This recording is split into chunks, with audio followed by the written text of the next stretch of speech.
In the mid-19th century, the British Empire was the unrivaled master of the world's oceans.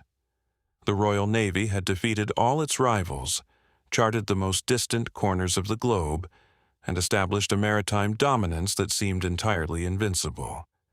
But there was one prize that had eluded British explorers for over 300 years: the Northwest Passage.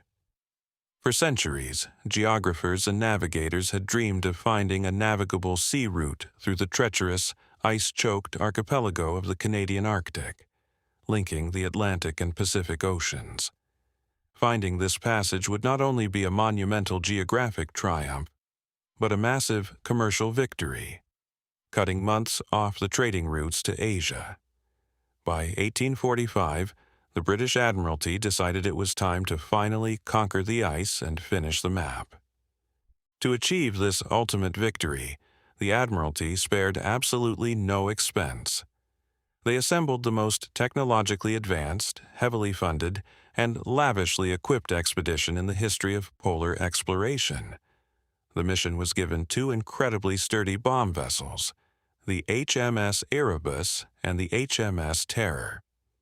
These ships had originally been built to fire massive mortar shells during the wartime, which meant their wooden hulls were incredibly thick and reinforced with heavy iron plates, perfectly designed to withstand the crushing, grinding pressure of the Arctic pack ice.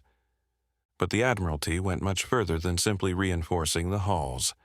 They outfitted the ships with the absolute cutting edge of Victorian technology. For the first time in history, polar exploration vessels were fitted with steam power. The engineers removed the massive steam engines from railway locomotives and installed them deep in the bellies of the wooden ships, connecting them to retractable iron propellers. This meant the ships could actively push their way through the ice even when the wind died down. Furthermore, the engines were hooked up to an innovative internal heating system that pumped warm water through a network of copper pipes throughout the lower decks, ensuring the crew would remain comfortable even in the deepest, darkest depths of the polar winter. The provisioning of the expedition was equally staggering. The Admiralty intended for the crew to survive comfortably for up to 3 years in complete isolation. They loaded the holds with over 30,000 pounds of salted meat, massive quantities of flour, thousands of gallons of concentrated lemon juice to completely eradicate the threat of scurvy, and a vast library of over 2,000 books to keep the men entertained. But the crowning jewel of their provisions was a relatively new, revolutionary invention: canned food. The Admiralty awarded a massive contract to a London merchant named Stephen Goldner to supply 8,000 massive tin cans of preserved meat, soup, and vegetables. It was the ultimate demonstration of the Industrial Revolution's power to conquer the natural world. To command this magnificent expedition, the Admiralty chose Sir John Franklin.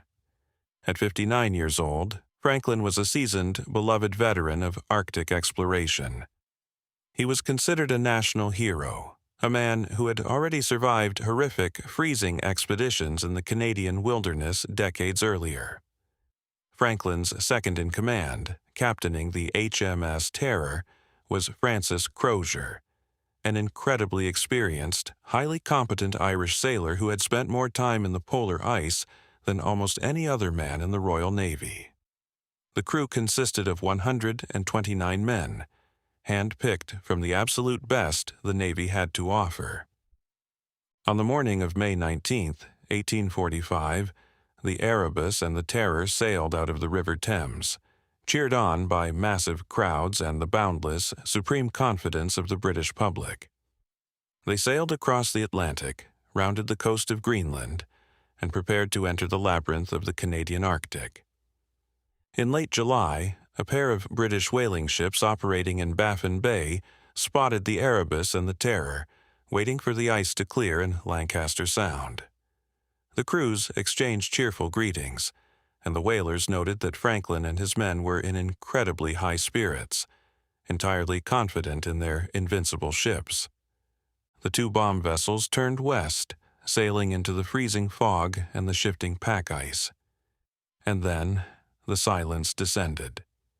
the HMS Erebus, the HMS Terror, and all 129 men completely vanished from the face of the earth.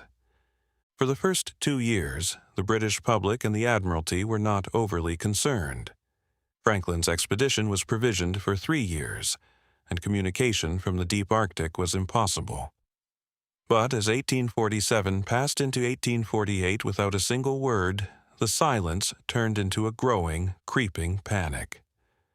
Sir John Franklin's fiercely dedicated wife, Lady Jane Franklin, began a relentless, passionate public campaign, pouring her own fortune into the effort and demanding that the government send rescue ships to find her husband. The search for the lost Franklin expedition became one of the most massive, desperate manhunts in human history. Over the next decade, dozens of ships from Britain and the United States poured into the Arctic. These search parties braved horrific conditions, mapping millions of square miles of uncharted territory, but they found absolutely no trace of the massive ships. The ice had swallowed them whole. It wasn't until 1850 that the first chilling clue was finally discovered. A search expedition landed on a small, barren piece of land known as Beechy Island, located near the entrance to the Northwest Passage. There, sticking out of the frozen, rocky gravel, they found 3 lonely wooden headstones. The graves belonged to 3 young sailors from Franklin's crew: John Torrington, John Hartnell, and William Braine. The dates carved into the wood indicated that the men had all died in the early months of 1846. The searchers also found the remains of a winter camp, hundreds of empty tin food cans stacked in neat piles, and the discarded remnants of a forge. But there were no written records, no messages detailing where the ships had gone after that first winter. It would take another 9 years to uncover the next piece of the puzzle. In 1859, an expedition funded entirely by Lady Jane Franklin landed on the desolate, rocky shores of King William Island, hundreds of miles further south and deep inside the frozen labyrinth. While searching the harsh, stony coastline, a lieutenant discovered a small stone cairn built by human hands. Tucked inside the rocks was a small sealed metal cylinder. Inside the cylinder was a standard Admiralty form, a single piece of paper covered in handwriting. It remains the only written record ever recovered from the lost expedition. The message on the paper, known today as the Victory Point Note, was profoundly terrifying. It had been written in 2 distinct parts, revealing a catastrophic descent into despair. The first part of the message was written in May 1847. It was cheerful and entirely confident. It stated that the Erebus and Terror had spent their first winter at Beechy Island, then sailed south and become trapped in the heavy pack ice off the coast of King William Island in late 1846. It concluded with the phrase, "Sir John Franklin commanding the expedition. All well." But the margins of the exact same piece of paper were filled with a second message, written nearly a year later, in April 1848. The handwriting was rushed, cramped, and desperate. The tone had completely changed. The second message stated that the massive, supposedly invincible ships had been permanently trapped in the crushing sea ice for a year and a half. The summer of 1847 had never arrived. The ice had simply never thawed, holding the ships in a vice-like grip. But the most devastating lines were the casualty figures. The note stated that Sir John Franklin had died in June 1847. The command had passed to Captain Francis Crozier. By the time the second note was written, a staggering 24 men, including 9 senior officers, had already died. This casualty rate was completely unprecedented for a naval expedition equipped with 3 years of food and massive anti-scurvy supplies. Something inside the ships was killing the men at an alarming, horrifying speed. The final sentence of the note sealed their fate. It stated that the massive, steam-powered ships had been entirely abandoned. Captain Crozier and the 105 surviving men were leaving the frozen wrecks behind and attempting a desperate, impossible death march. They planned to drag their heavy, solid oak lifeboats across the jagged sea ice and the barren, rocky tundra of King William Island, aiming for the back river on the Canadian mainland, hundreds of miles away. The discovery of the Victory Point note painted a picture of absolute horror, but it did not explain what had gone so catastrophically wrong. The answer to that mystery would not be fully understood until more than a century later, when modern science examined the artifacts left behind. The expedition had been doomed before it even left the docks in England. The technological marvels that the Admiralty had so proudly relied upon had become the instruments of the crew's destruction. The internal copper heating pipes that pumped warm water through the ships also provided the drinking water for the men. More importantly, the massive contract for the 8,000 tins of preserved food had been awarded to Stefan Goldner just weeks before the ships departed. Forced to produce an unprecedented amount of food in a matter of days, Goldner's factory had cut corners. To seal the massive tin cans quickly, the workers had soldered them shut using thick, heavy beads of lead. The lead soldering had been done so sloppily that it dripped directly down into the meat and the soup. For 3 years, the men of the Erebus and Terror had been eating highly acidic food that had absorbed massive amounts of raw lead. As the ships sat trapped in the freezing, grinding ice off King William Island, the crew was slowly, systematically being poisoned. Lead poisoning is a silent, insidious killer. It destroys the nervous system, aggressively degrades cognitive function, and causes severe physical wasting, paranoia, and paranoia. The men were literally losing their minds. Furthermore, because the cans had been sealed so poorly, the vacuum was compromised. The meat inside was putrefying, introducing deadly botulism into their diets. Scurvy, despite the lemon juice, eventually set in as the men grew too weak and sick to properly manage their own provisions. The invincible expedition was rotting from the inside out.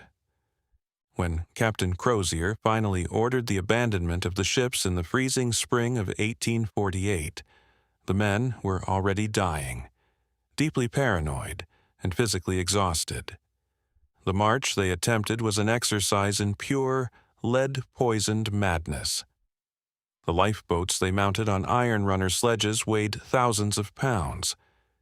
Instead of packing only the absolute essentials for survival, the men, their minds clouded by the heavy metals in their blood, packed the boats with completely useless, heavy Victorian luxuries. When searchers eventually found one of the abandoned lifeboats sitting on the barren tundra of King William Island years later, they were shocked by its contents. The boat contained 2 human skeletons surrounded by fine silver cutlery, heavy pocket watches, scented soaps, beautifully bound novels, and silk handkerchiefs. The men had literally dragged heavy silver dinner plates across the Arctic ice while starving to death. As the 105 men dragged the heavy boat south along the desolate, rocky coastline, the brutal reality of the Arctic finalized their destruction. The men began to drop dead in their tracks, collapsing in the freezing mud and the snow. Their comrades were too weak to bury them, simply leaving them where they fell. The line of march became a long, haunting trail of discarded equipment, heavy brass buttons and human bones. The local Inuit hunters, who expertly survived in the region, occasionally encountered the stragglers. The Inuit oral histories, passed down through generations, described meeting groups of starving, desperate white men pulling massive wooden boats. The Inuit traded what seal meat they could spare, but they could not support an army of dying sailors, and the strange white men eventually moved on, disappearing into the whiteout conditions. The Inuit also provided the most disturbing, horrifying detail of the entire tragedy. They reported finding camps littered with the bones of the white men. but they noted that the large arm and leg bones had been violently cracked open with heavy iron tools, and the skulls had been broken apart. The starving, lead-poisoned, and completely desperate remnants of the Royal Navy had been reduced to the ultimate, darkest taboo. They had engaged in survival cannibalism, cracking the bones of their dead comrades to suck out the marrow. When a Scottish explorer named John Ray returned to London in 1854 with these Inuit accounts of cannibalism, the British public was absolutely outraged. Victorian society, at the absolute height of its imperial arrogance, completely refused to believe that the finest officers of the Royal Navy could ever resort to such savagery. The famous author Charles Dickens wrote a furious, widely circulated defense of the expedition, claiming that the savages must have murdered the men because an English gentleman would simply choose to peacefully starve to death rather than eat human flesh. The Inuit accounts were entirely dismissed, and the true fate of the expedition was buried under a shroud of national denial. It wasn't until the 1980s that modern forensic anthropology vindicated the Inuit. A team of scientists traveled to Beechey Island and carefully exhumed the bodies of the 3 young sailors buried in the permafrost. The freezing temperatures had perfectly preserved the men. Autopsies revealed extremely high, fatal levels of lead in their hair and bone tissue. Later, researchers discovered the scattered bones of the marching crew on King William Island. Close inspection of the bones revealed the distinct, undeniable cut marks of steel knife blades, proving beyond any shadow of a doubt that the men had indeed butchered and consumed one another in their final, desperate days. Despite all the bones, the graves, and the chilling artifacts, the ultimate prize of the mystery remained hidden for over 160 years. The massive, heavily armored ships, the HMS Erebus and the HMS Terror, were nowhere to be found. For decades, searchers had looked in the areas indicated by the British records, but the ice refused to yield its secrets. Finally, in the early 21st century, the Canadian government and modern archaeologists decided to stop looking at the British maps and start listening to the indigenous people. The Inuit oral histories had always maintained that one of the massive ships had drifted far to the south, and that the other had sunk in a deep, sheltered bay further north. In September 2014, a Canadian search expedition, using state-of-the-art sonar and following the exact locations described by the Inuit generations ago, detected a massive, unnatural shape resting on the seafloor in the shallow waters of the Queen Maud Gulf. Divers plunged into the freezing water and discovered the incredibly well-preserved wreck of the HMS Erebus. The massive wooden hull was largely intact, its heavy timbers resting quietly in the dark water.